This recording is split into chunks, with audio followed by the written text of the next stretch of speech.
Current लगे ले नवविवाहित के हुई मौत, परिवार में पसरिस मातम। जानकारी बता दी कि कूलर के करंट में चिपक के हुई महिला के मौत।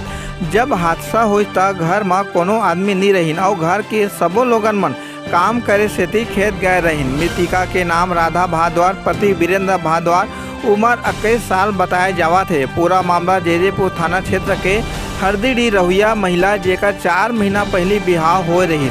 परिवार में दुख के माहौल है। शव के पंचनामा कर पोस्टमार्टम पर भेजे के बाद महिला के शव ला परिजन ला सौंप दिए गए हैं। फिलहाल मामला के जांच में जैजेपुर पुलिस जुट चुके हैं। सीजी पंचायत न्यूज ने राम कुमार मनहर की खास रिपोर्ट। गांव देहात के हर छोटे छोटे समाचार पर हमारे चैनल ला लाइक और सब्सक्राइब जरूर करो।